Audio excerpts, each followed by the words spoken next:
Let's talk a little bit about the car. One of the venues that Apple perhaps is looking for a new market. And there's been a lot of stories about Apple going to Germany, of all places. They have an office there, right? The office is all over the place now. It's amazing. Well, not just, but an office designing cars. Yeah. They have offices designing cars all over the place? Well, I mean, the cars are going to be interesting to roll out because it's not just like a computer or a phone. The phone, you have to get FCC approval, absolutely. But to put any significant car on the road, it takes a lot of interfacing with those countries. Apparently, Daimler had been talking with Apple about an iCar. And according to Handelsblatt, which I just like saying the name of, Handelsblatt, Daimler rejected Apple's overture to jointly design a car. So did BMW. So the German manufacturers apparently are not interested in partnering. Well, I mean, this is very similar. Verizon turned Apple down when they wanted Apple had this idea of this phone, and they wanted to control. It's the same thing. They wanted to control the user experience. They wanted to control the data, and Verizon was like, no one's going to do that. Yeah, and at the time, Apple was not known for being able to make something like a smartphone, but they certainly were able to show that they could do that. But the phone is not a car. Apple, I mean, building a car might be a challenge, yes? Or no? No, I think it's definitely. I mean, I think they're both very complex. So it's like the Razor before the iPhone. Is a car less complex than an iPhone? Maybe it is. I think that the issue is that the stakes are higher. So when your iPhone crashes, it's not as big of a deal as when the car crashes. So I think that there's a lot more metal. There's a lot more. I mean, it's more expensive to build a car. Obviously, and there's more systems. Yeah. Yeah, and each one of them is regulated, and each one is a safety thing. But also, it's about they don't know how a consumer reacts to a consumer product that they climb into. They know how to design something that people hold on to and put in their pockets and have that sort of contact with. But a person's relationship with a car is a really special thing that they have to really get worked out. Right. And there's so, as with any time we talk about Apple car rumors, there's really almost any reason for anything. One of them could be that they hired a team that could deliver expertise that they didn't have, but this team said, yeah, we really don't want to live in California. We want to live here where all of our kids are in school, and also we have the resources that we need. You're going to buy us a nice pretty building with one of those hot and cold water dispensers, and we're not moving. And I think they're probably emboldened by Tesla, because Tesla had no experience building a car either. Of course, it took them 10 years. But Apple's willing to go for a long time. Well, and I think that also the pre-orders for the new Tesla tells you that there's pent up interest in something other than what is coming out of Detroit or Japan or anything else. I mean, and the first Tesla was a Lotus, wasn't it? It was. It was a Lotus Elite. They didn't. Yeah. They just made the drivetrain, and so they did it incrementally. They learned how to do that. Yeah. And then they made a very, very expensive Model S, and then a very, very expensive Model X, and then they started looking at, as was their plan all along, more affordable car. Apple helped make a Razor, and then they made an iPhone that had no 3G and no GPS, and then they made a better version. Oh, I see. When you're talking about the Razor, you're talking about that horrific iTunes phone. Yeah, I mean, that was terrible. The first one. Yeah, it was terrible. The Rocker. The Rocker. The Rocker. Sorry, the Rocker. Yeah. Weesh. Well. How much did they help make it? I think didn't they just like write code for the chipset that would actually let it play content from iTunes? From Plays, yeah, Fair Play.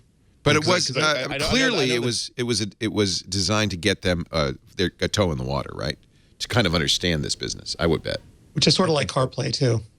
Yeah. Well, I think we know from people who have been interviewed since then that Jobs hated that phone. It's hard to get. It's hard to get any indication that Apple decided to develop that phone with the idea that they're going to have a partnership with Motorola. So it's possible that they did do.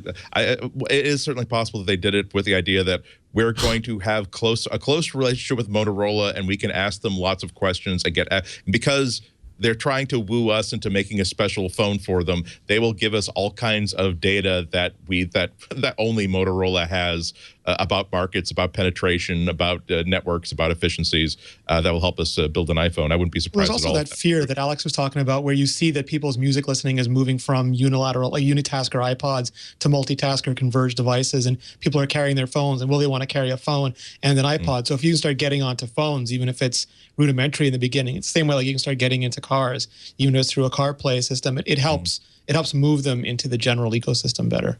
Or at I least don't know. earlier. I mean, I think it gets them into the social ecosystem, which is valuable. A lot is it's underestimated how important it is to just have your executives and your engineers socializing with and talking to executives and engineers from other industries and other companies, because that's how you get a really deep understanding about how a certain business works.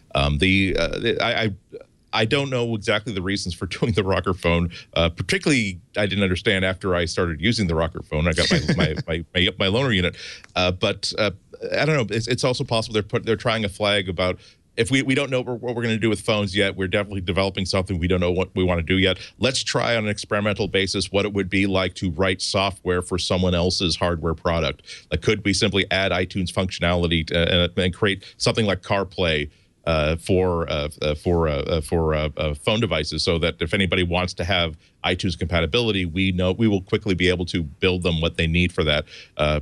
Who knows? But there's just so many variables associated with this. Building a car is going to be so difficult, but not just because of the complexity of the actual thing they're trying to build, but of who Apple is. Tesla is an unfounded. When they started making cars, they were a brand new company that never shipped anything. So they could make a huge win by simply saying, we're going to build you a really expensive luxury sports car that accelerates like stink. It's like you will blow everybody else off the line with this, because it's a purely electric car. And also, if you are a true car nut, if you are a true motor nut, we will give you a really cool electric car that doesn't look like it started off with a golf cart or something bought at Toys R Us.